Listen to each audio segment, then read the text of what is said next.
Hello everyone and welcome back to my channel. Welcome to this video version of the podcast.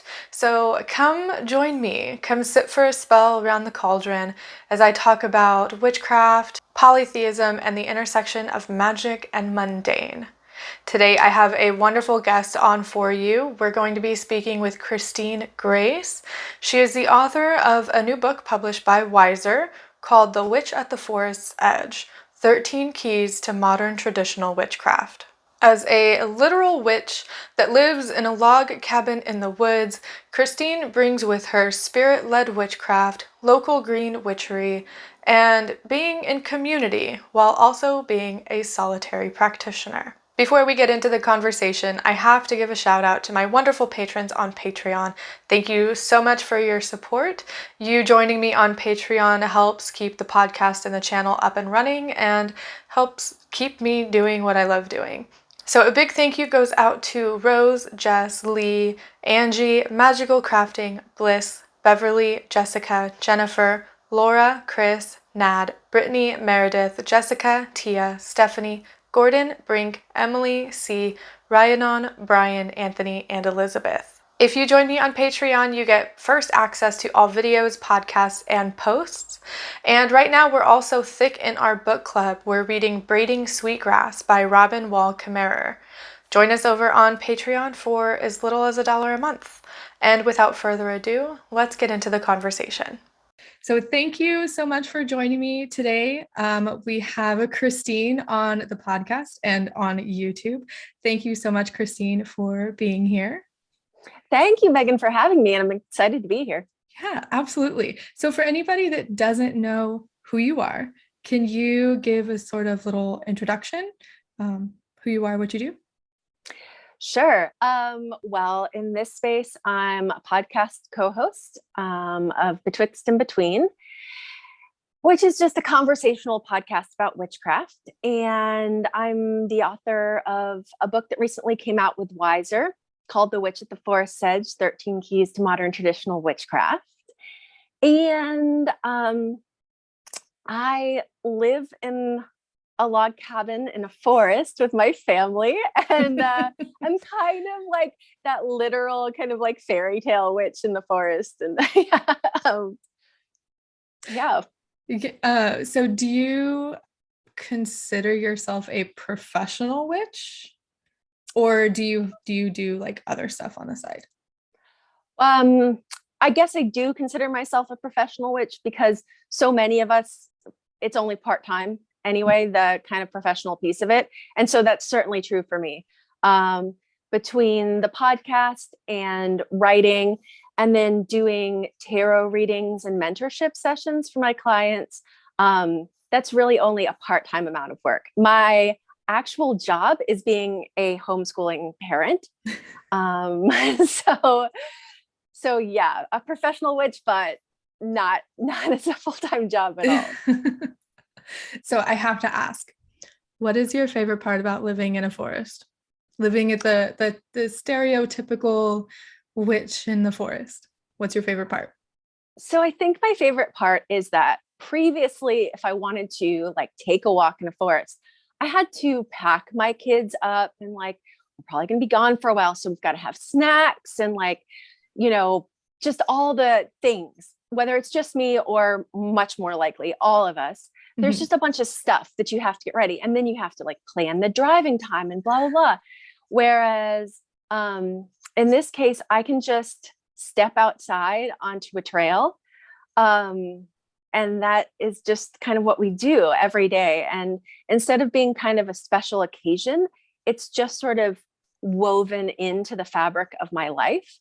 And that means that then the land that I'm spending the most time with, instead of being, in our old house, which I also really loved, being a backyard, which was very special in its own way, like this place where I'm hiking is also that place that is my home. And that relationship is just, I don't know, it's different than anything I've ever experienced. Like I'm not like a rural dweller born and bred, but I am really enjoying the heck out of it.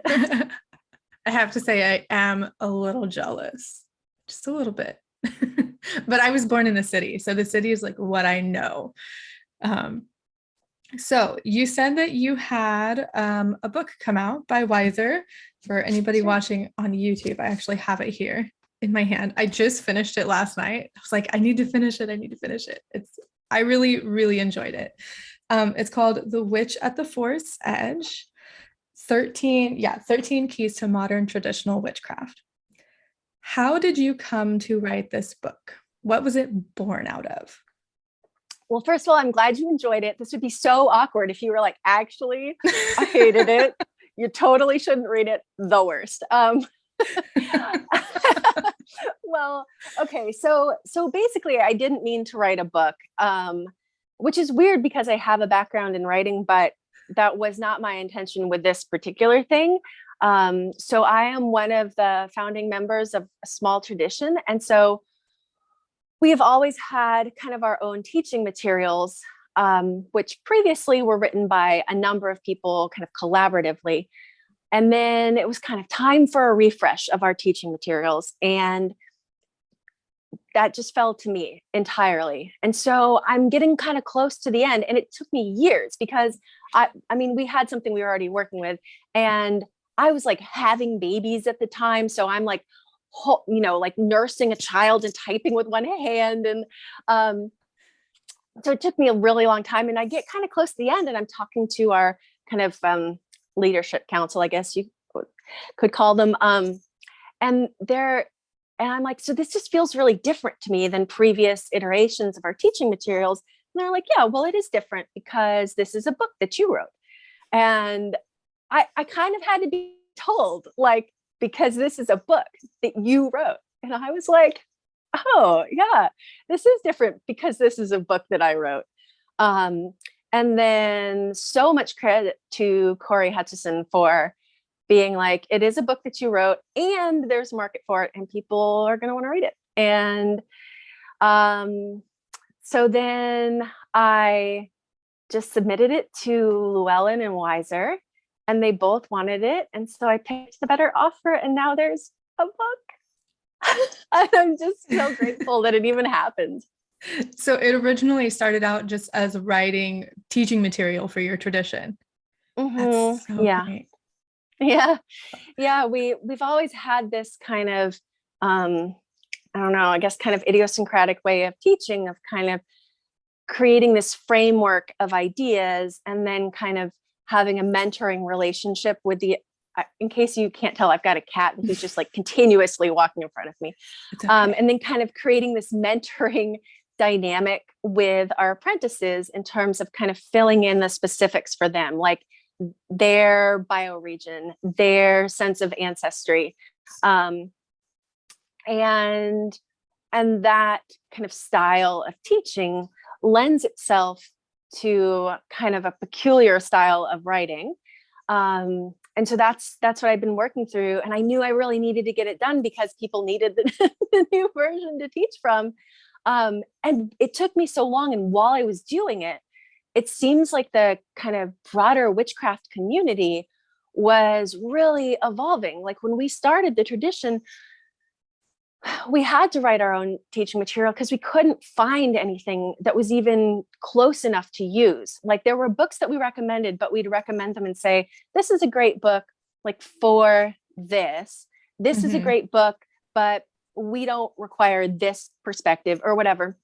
And so we had to have something that worked for us. In the meantime, it seems like some of the concepts that are so important to us around ancestry and animism and kind of like a non-dogmatic approach to theology and really getting very, very local with your green witchcraft. All of those things became so prevalent in the community. And so suddenly it seemed like, yeah, I guess like there is some support and interest here.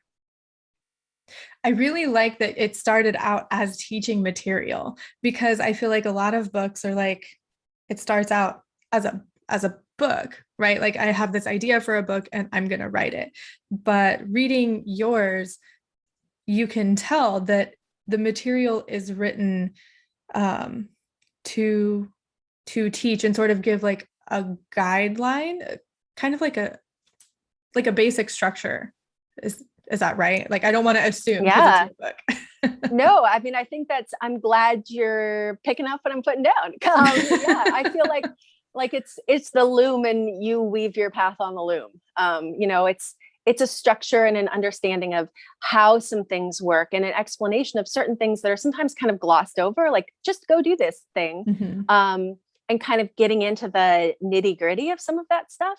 But absolutely, it's a framework. And because witchcraft is so personal and because we're so interested in things like ancestry and folklore and bioregionalism, it is going to be different for everybody. And so I can't really tell you like, this is exactly what you need to do. Like work with this material in this way, raise this tool at this moment, because it's so personal. I love it. So with that in mind and it being sort of like a structure, are the chapters arranged in a way that if someone was entirely new to any sort of practice, it would be start from chapter 1 and work progressively through the rest of the chapters? Or is it made to be like read through completely and then applied? I think that's kind of up to you. Up to the person. Yeah, I think if you have areas of interest, I mean, this is kind of how I approach any book, right? Like sometimes I read the most interesting things first, like whatever I find the most interesting, I will sometimes kind of flip to those first. That said, there is a method to the madness of the book. Like it does go in order on purpose because it's an order that tends to work. Like, for example, if you are very new to the practice of hedge riding, it is probably going to be really, really helpful for you to read the ritual chapter before you start trying to push yourself into hedge riding work, if that's not something that comes naturally for you. And so I intentionally put ritual before hedge riding so that you would have had some practice, like building really successful rituals before somebody who doesn't hedge ride is kind of just trying to roll their own for the very first time. I'm glad you brought up the hedge riding chapter because that is something for me that I've never done. I struggle with that type of thing, like hedge riding, astral projection, really all of that style or work. And so that chapter was really interesting to me because in my head, I'm thinking like, I want to do this. How do I do this? Yeah. And so hearing that, it is put together sort of like ritual first. And when you can build the ritual, then this thing that comes next will or should or probably will be easier. Yeah, it's very intentional like that. And I think you'll notice the commuting with spirits chapter is right up front. And that's because everything else you're going to be doing kind of relies on building the skill set to kind of form relationships with various spirits, because spirit work is such a key part of witchcraft, or at least my kind of witchcraft. And so I hope that you do find the hedge riding chapter helpful. It's a long chapter for a reason. And it's interesting, like the diversity that you encounter with people. Like some folks are like, oh, you mean that thing that I just kind of naturally do? There's a name for it? Oh, cool. And some people are like, you think I'm seriously going to be able to do this? I don't know. Yeah. And so people can really run the gamut. So I'm sure for some people, they'll be like, why is there so much explanation of this? Like, this just comes naturally to me. And so maybe reading that whole chapter at great length is not for that person. But then there will be other people for whom it's not just like second nature, and having like really laid out is helpful. That would definitely be me. I liked how you also included sections at the end of each chapter for not only practice, but reflection. And I myself plan on going through again and trying to answer all of the questions, because like the section on getting local, I forget what the chapter is called. Is it just the green witchcraft chapter? It's called Green and Local. There you go. That one, especially being in a new place, because I moved to Florida June of 2020. So I haven't even been here for 2 years yet. What a And time to move. right, oh my gosh, it was really chaotic.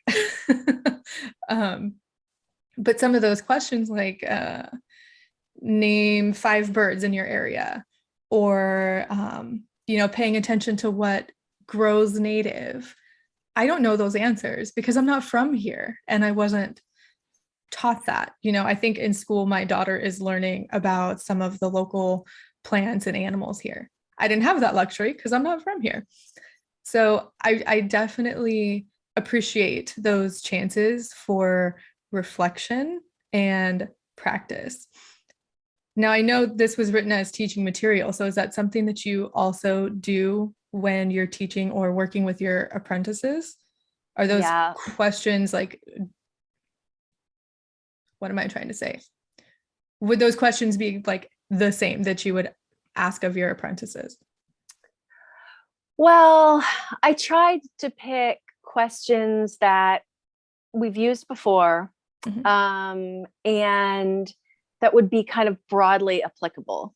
So that's kind of the difference between, because in the end, while it was teaching material, when you're actually working one-on-one with a person, that individual specific stuff, like Mhm. what their strengths are, what their interests are. And so I can kind of tailor the work that we're doing together to whatever. So for you, I'm sure we would spend a lot of time like working specifically with your local area so that you're digging into your sense of place, right? But Mhm. for somebody else, maybe that's not even a thing.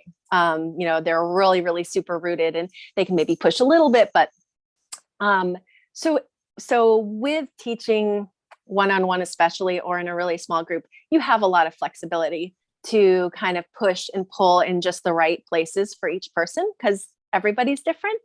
Um, and with the book, I had to say, okay, what are the most likely to be kind of widely applicable questions? But it's true, yes, absolutely. It is a weird phenomenon, I think, that so many authors I know, once they published a book, then they felt like they had kind of the credibility to teach. Um, whereas it's like the literal exact opposite. I had to write a book because I and others needed like a refresh on our teaching material. So, um, so yeah, it is kind of strange like that. And I think, an authentic process of learning for all of us, no matter how experienced we are, and this is absolutely true for me, is that there is practice and there is also reflection. Um, and because witchcraft is like a dirt under the fingernails practical thing, there's always going to be that practice piece to it. Um, but but so too is research and reading and Mhm. reflecting and thinking about yourself and the world around you, basically. So you mentioned earlier that you do divination and you also do mentor work, and that this is sort of born out of material for your tradition. Does your tradition grow? What am I trying to say? Like, do you, I don't know if you guys use the word coven, but does your tradition have different like offshoots elsewhere? So at various points in time, there have been like local groups. So for a long time, there was one here in the Nashville area, and there was one in like Nevada. So sometimes there are groups that form, last for a number of years, but but really we call ourselves solitary in community, meaning Mhm. that whether we're working with a local group or not, we're prioritizing our own work as well. That you're not giving up yourself to be part of a group, even if you are part of a group, and that being solitary isn't worse than being within a group.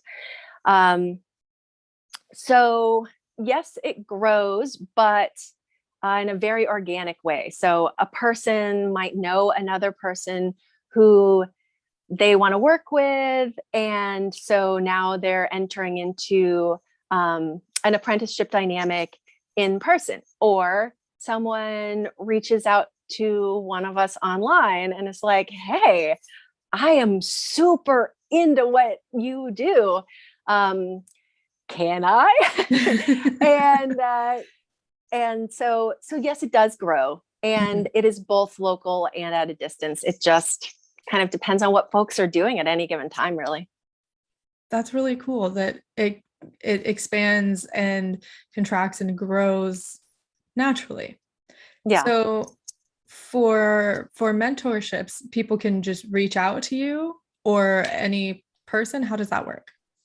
So I realize I should clarify something. So I do currently two separate but related things. My tradition takes apprentices. Any initiate in my tradition can take an apprentice anytime they want to.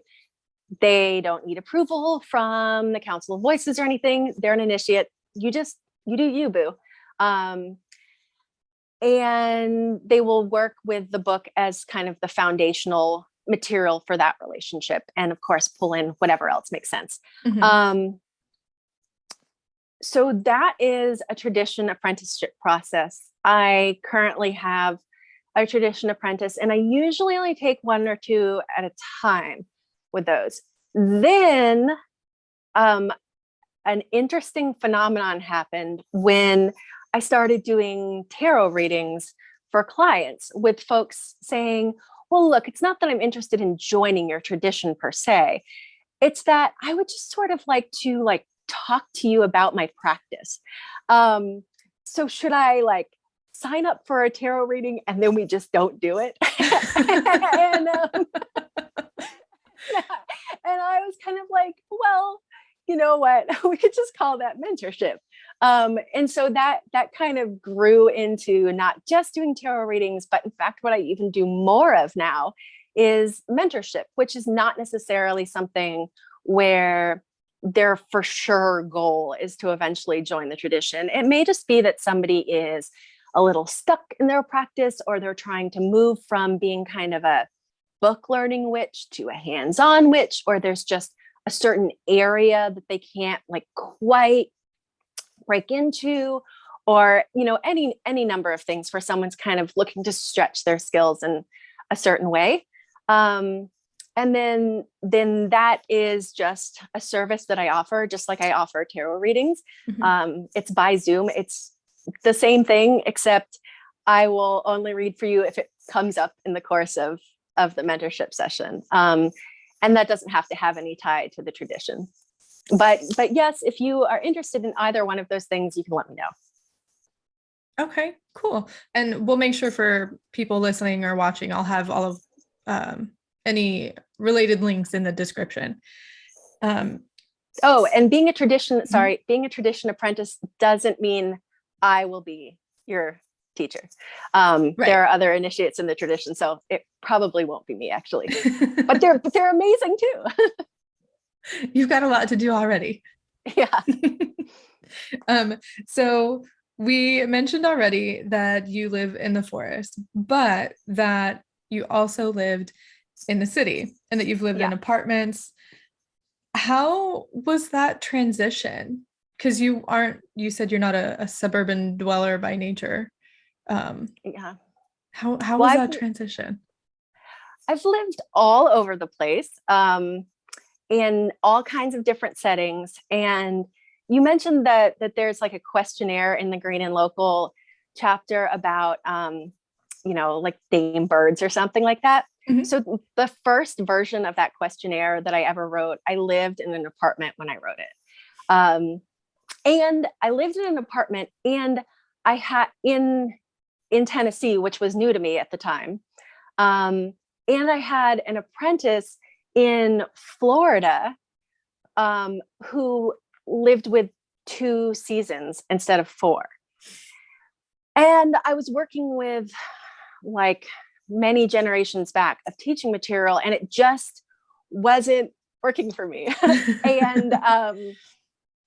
And so I had to start writing new material to both kind of meet my own needs as an apartment dweller in a new area, and his needs as a person who is kind of steeped in kind of modern paganism, but lives now in a two-season area. And so for me, the transition between different locations and different kinds of housing situations has really helped make sure that my, hopefully, approach is broad enough to encompass a variety of needs and specificities, because I really believe that connecting with a sense of place is for everyone. And it's pretty unusual to live in a cottage in the woods like a fairy tale witch. That's not most people's reality. It wasn't my reality for the vast majority of my 41 years of existence. Mm-hmm. And so, but it's not just for me. Like this is for everybody. Connecting with a sense of place and being a local rooted bioregional witch, working with those local spirits it was for me when I was an apartment dweller. It was for me when I was a city dweller in a single family home. It was for me in different climates. And, so I think that for those who are interested in practicing that way, it's for you too, wherever you are, whether you're from where you live, whether your living situation is your perfect ideal or not, it's totally for you. If you want it. If you want it, yeah. Yeah. So what kind of tips would you give to someone that's sort of stuck? That's sort of maybe like if they are in a concrete jungle in the middle of the city and they are having trouble connecting, what kind of tips would you give to them? Because I've been there. I have been that stuck person. So specifically, like city apartment dwellers? Yeah. Cities are amazing and so alive. And so it is much like the forest is a wonderful place to connect. Cities actually are too. It can just be a little less obvious. So I would suggest kind of going with what you're drawn to. Like, what are you kind of interested in where you live? Are you excited about thinking about the geology beneath your building? Is that interesting? Or are you kind of like, mm-mm. Are you excited about the fungi that live in the mulch around, like the landscaping around your building? Are you excited about looking up and seeing birds? Are like, what is your thing? Like, are you pumped about wind and weather? Are you in love with constellations? Even with light pollution, you can still see some stars most of the time. So it kind of depends on what you're interested in, but there's always a place to go. Whether it's so I've lived in some apartment buildings that have like a little strip of landscaping around them, and some that literally have nothing around them. But there are always parks. There's always geology. There's always animals, and it may not be quite the romantic animals that you have in mind. Like if you tend to kind of romanticize like the beach or the forest or something, the animals and plants that you have near you might not be exactly those romantic ideals. And it also might not be what you see in a lot of books about witchcraft, where it's kind of specific lists of, work with this animal in this way, work with this plant in this way. Those plants and animals might not be yours, but that's okay. You can draw on those ecological resources that are not witchy and kind of pull those non-witchy resources into your practice. And one of my absolute favorites is geology, because it's always there. Even if it's covered over mostly with concrete, there is still some really interesting geology happening underneath you. And we talk a lot about grounding. And what can be more grounding than to really know what you're grounding into? Mm-hmm. Yeah, for me here, that's definitely been a different experience, because in the part of Florida that I'm in, everything is sand, and the houses are built basically on packed sand on top of rocks. And so before this, I was in Oregon, where it's a lot of solid ground, lava rock, and mountains.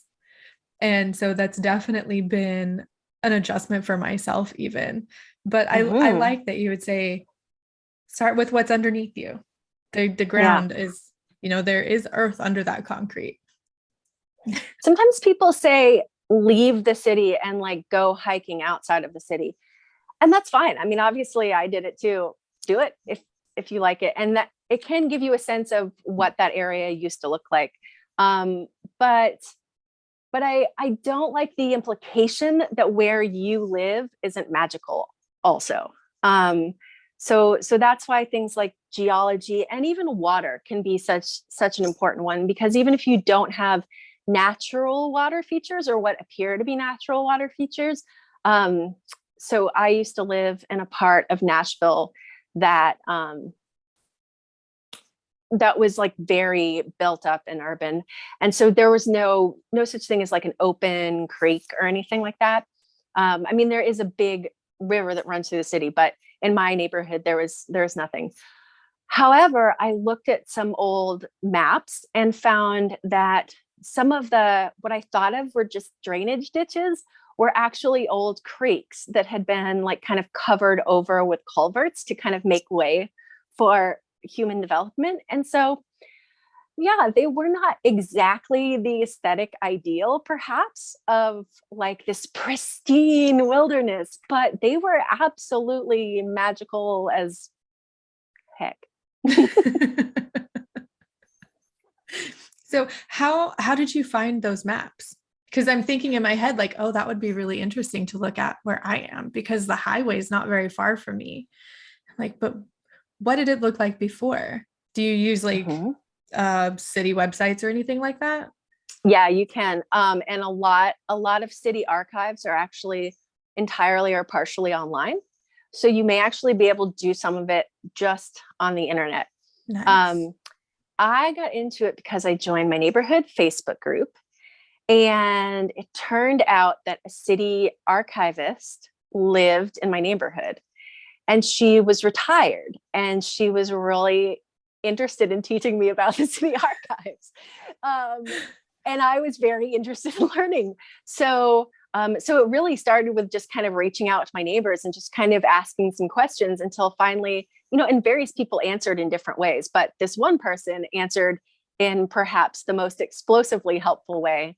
Um, and that's why I kind of try to pass along cities have archives Yeah. as much as I can, because I didn't really know that. Even as the daughter of a librarian, I guess I just kind of forgot that cities have archives and they're like amazing resources, and they go back into history, and wherever you live, no matter how urban it is, it has changed. And so you can see it changing in the living organism that it is. And I think that really helps to contextualize that the city you live in is alive. It's been changing certainly slowly over time, but it has been changing, and you can kind of see its life unfold before you.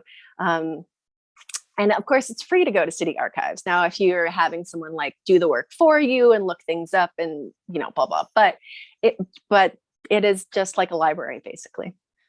I'm going to have to look into that. I'm going to write that down.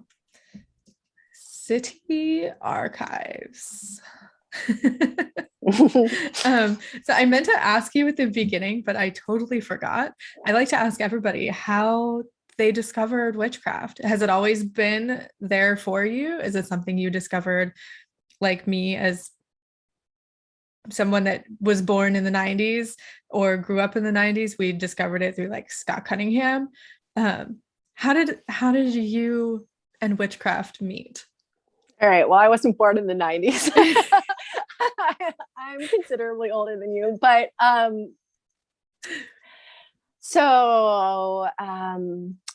I discovered witchcraft in a public library in Coventry, Rhode Island.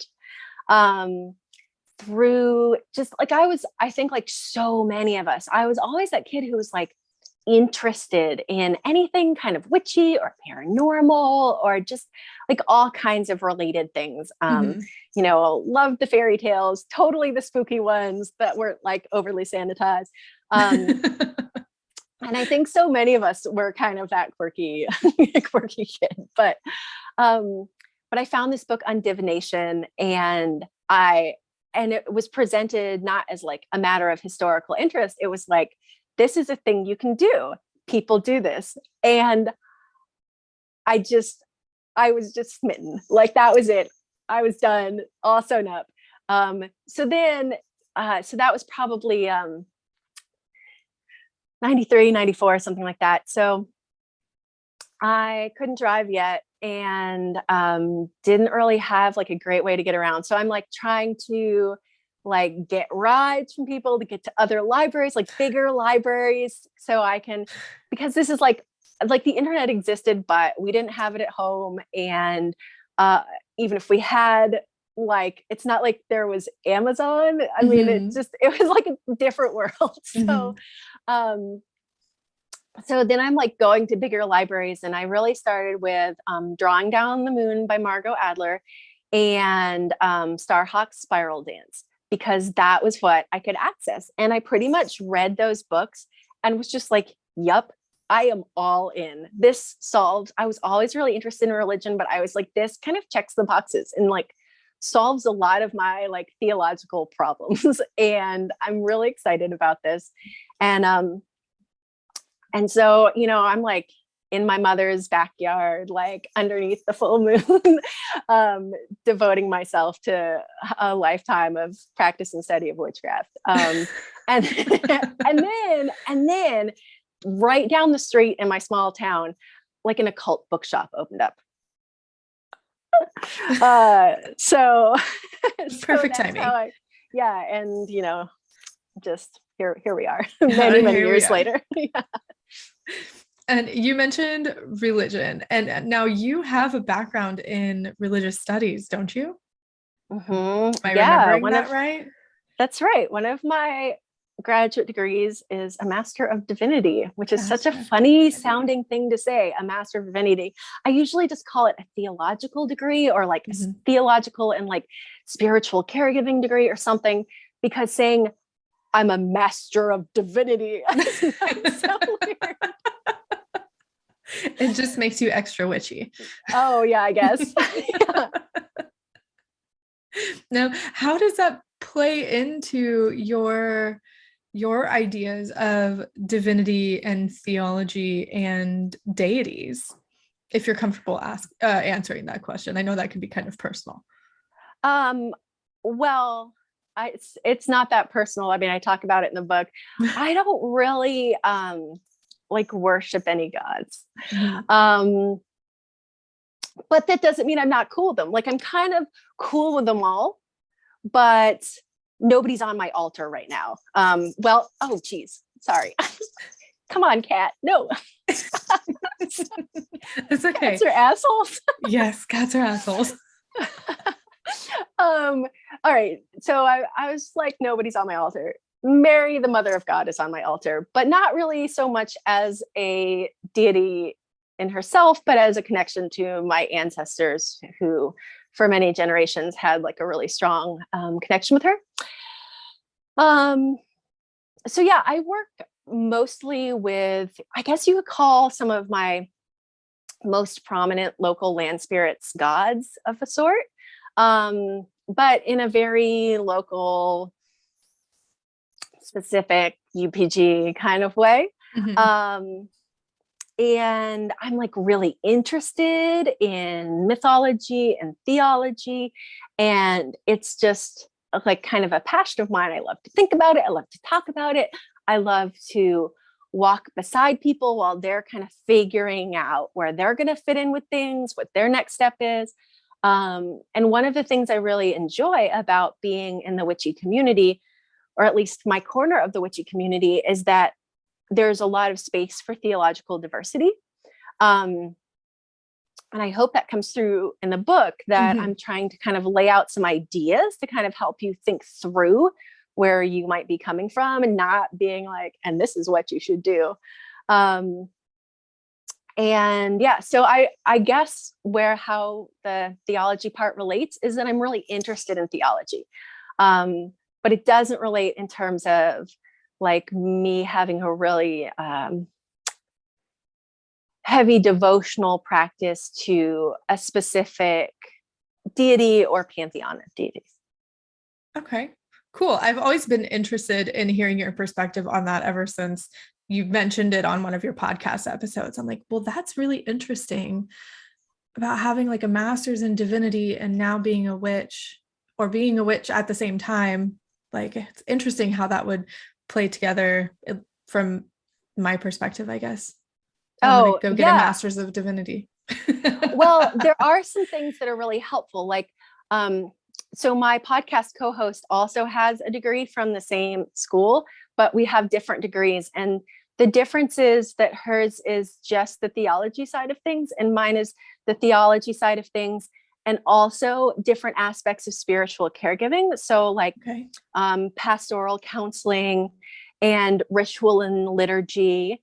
And so those kinds of like practical functions were part of my degree. So like being a hospital chaplain was a big part of what I did. And so it really gets at both that like intellectual itch that I like to scratch, um, and also like the practical aspects of that. I wanted to ask you too, because I'm curious about the whole process um, of head writing. How did you get started with head writing? Is it something that you just did one time, or a practice that you learned from somewhere else, or divinely inspired?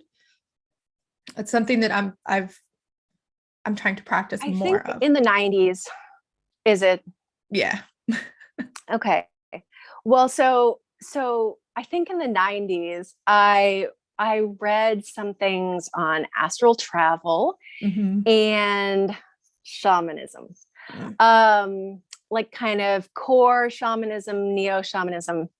There's plenty of problems there, but I did some reading in those areas, and I just started messing around. I mean, whatever. I was like a teenager. I was just experimenting and seeing what I could do and what would happen. And it's not like a terrible approach to things.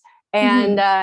And there wasn't like really a lot of guidance available. I didn't really like. I kind of like taught a couple of my friends to be witches, so I wouldn't be alone.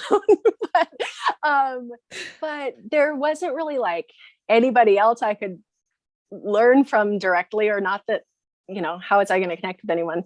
So Mm-hmm. I just started messing around, and so that's how I started hedge writing, really was messing around. Messing around.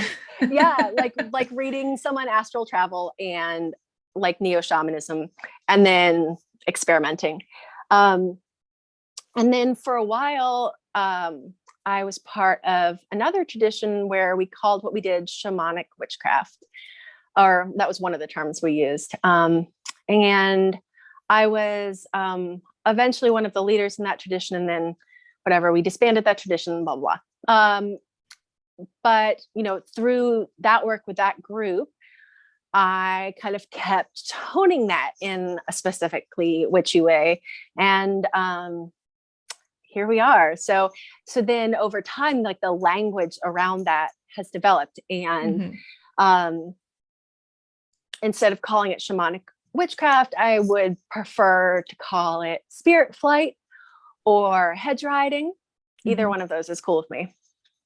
Awesome. It brings back memories when you were talking about messing around. Like, I used to do that. I used to say, okay, I'm going to go take a nap. I'm like, I'm going to go try this thing. Uh-huh. Yeah, It never absolutely. worked. It never worked. Not as far as I know, but Oh, I've never given up hope. And so one day it is going to work for me. it is. It's going to speak that into existence. It will. You can do it. If you know anyone who does hedge ride, if you can do it with them, they can kind of pull you with them sometimes. Oh, cool. I'll have Yeah. to see if anybody that I know knows what they're doing. Yeah. So I think we've basically covered everything that I had written down and then some. Um, is there anything that you want to talk about that we didn't talk about? Anything that I might have missed or glossed over? I don't think so. I think you're a wonderful interviewer. Oh, thank you. I always feel nervous when I'm talking to other people and it's recorded. Yeah, no, me too. It's been a real learning experience to talk about myself Yes. versus just like subjects. Okay, so last question. If you could choose one piece of advice or wisdom to share with magical people that are listening or watching, what would it be? Hmm. One piece. One piece. Or two, Um, or whatever. um, hmm, just one. I guess I would say honor wherever you're at. Like, it's great that you're thinking about pushing on to the next thing, something you want to learn, something you want to build skill at. That's awesome. And don't stop doing that. But don't forget in your enthusiasm for kind of going on to the next step, which is amazing about this. We're always all interested in learning, and that's fabulous. I love that about us. Um, but don't forget that what you're doing is something, even if it feels like nothing, even if what you're doing is reading some things, even if what you're doing is the simplest time at your altar, whatever you're doing is something. And sometimes things that don't seem witchy totally are. Time that you're spending just like appreciating the tree that grows next to your house, or time that you're spending putting up a photo of your great grandmother. Lots of things count. So don't forget to give yourself credit too while you're seeking. That's perfect. I love that.